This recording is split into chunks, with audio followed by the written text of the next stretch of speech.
Chief McCullough, thank you for the invite. Phil, thank you for the invite. Major Cortez, it's a pleasure to meet you, and thank you for letting me be here. And to everybody else who I don't know, and all my old retired friends that I have seen. I've known Phil a long time, and I would best describe him as one of my work children, and I had a lot of those over the years.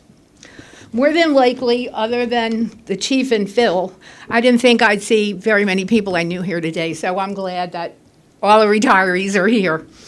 I've been gone longer than I worked here, and wherever Officer Speed is told me that's good because I'm into the county's money now. If you haven't figured out yet, I'm old, and the next reference will confirm that. In 1964, I recall Bob Dylan releasing a song entitled "The Times They Are A-Changin'," and they were. I doubt Mr. Dylan, if you want to call him a mister, I don't think he was talking about the same change as we are, and I don't think that he knew how vast or fast things were going to happen. Only 10 years later, I came to work here.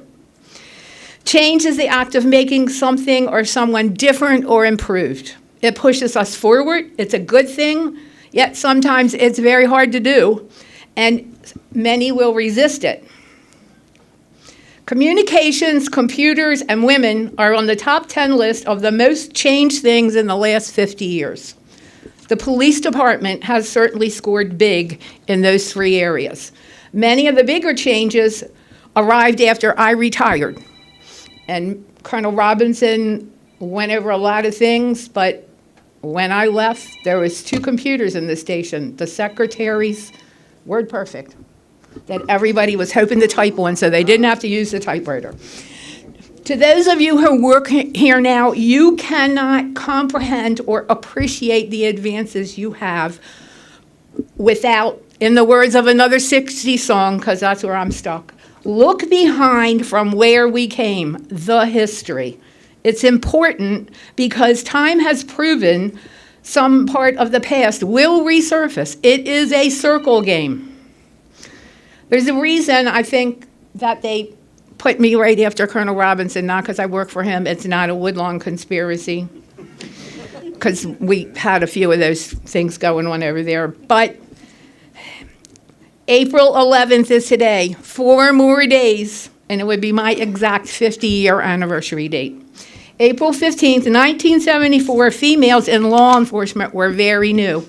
That's the day following right behind him in the 47th recruit class started.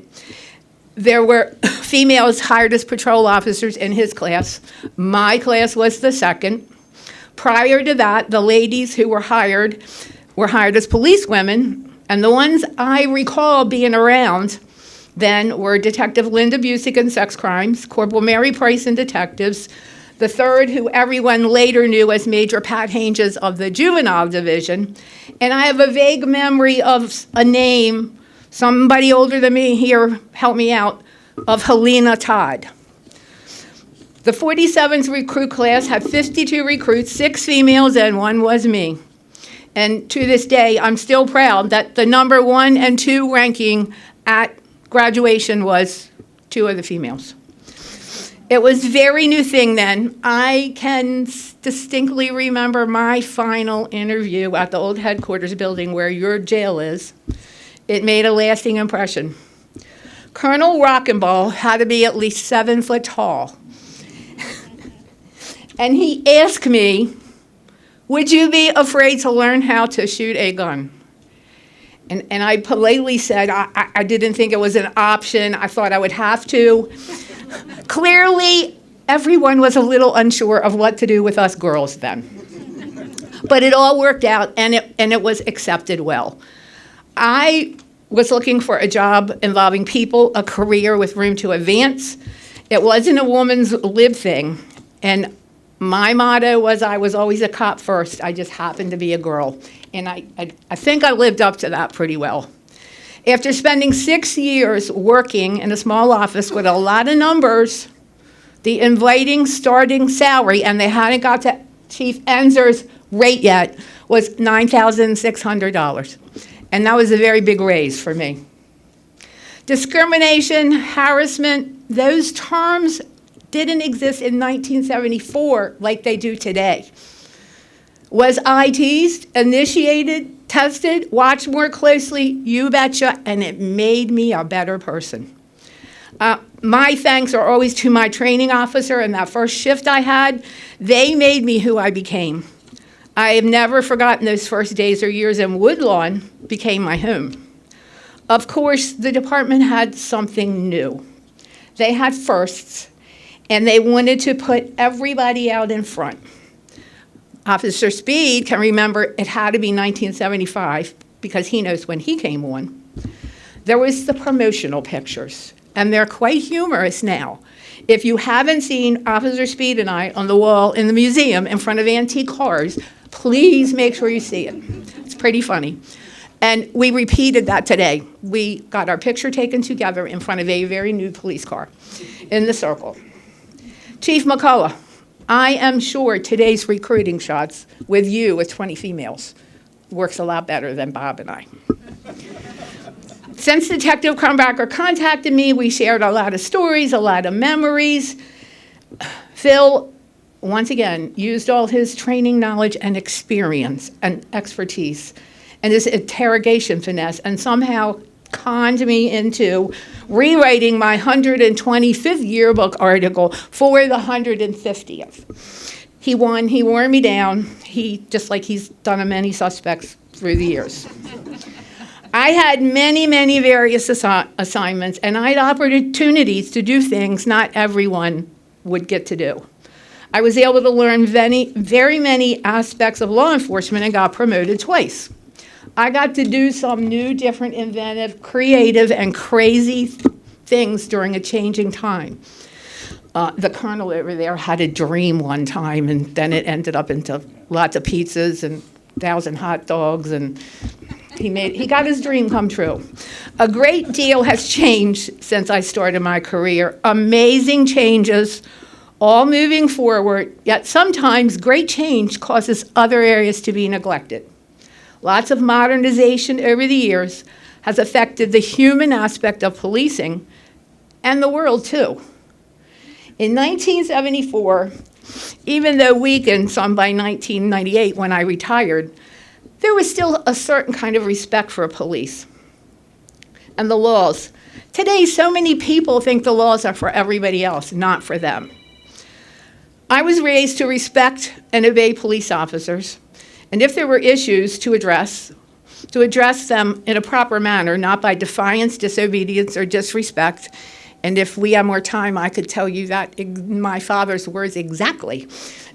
I'm proud to see the things the department does today, okay? When I see all the activities you have with communities and the kids, you're working hard to change the next generation. It's one of the most important things that you can do for the public to back you and support you, which is not to say that catching the bad guys is not always important. To every police officer here today, thank you for your service. To all the ladies who came after me, to those who took the path to run this joint, yay. And to those who love the work at the bottom and you stay there, bless you and thank you for sticking it out and doing your part to create a lot of good change. At the current count of 370 sworn female officers, you have 299 more than the other 7 I had to turn to. That's 37.7% increase since 1974, which I'm sure is not due to Officer Speed and I's picture. I still remember how important the numbers game is around here. 37.7 might sound good. It doesn't really mean anything. It's not a true picture of anything. It doesn't account for all the female officers who have come and retired in the interim years. And this is where all of us old people get to the hard part. But most important, it does not account for our lady cop, our fallen hero, Amy Caprio, who along with the 9 other fallen heroes gave their lives, who will be honored in the next few months in the month of May. And that, my friends, is the one very sad change that I come here today to talk about, there was only one fallen hero in 1974 when the colonel and I came on the job. And the next 7 who were lost, I knew and I work with. May they all rest in peace and never let them be forgotten. I do not envy the job you have to do in today's world. Do your best and always do the right thing. I love my job. It was very, very good to me. To all my bosses, the people I work with, Baltimore County, thank you. And let me close with words of somebody way more famous and important than me, which in my mind has a lot to do with being on this blue team. We make a living by what we get. We make a life by what we give. Winston Churchill. Be safe. Here's to your retirement. It is a lovely thing. And one more final parting shot.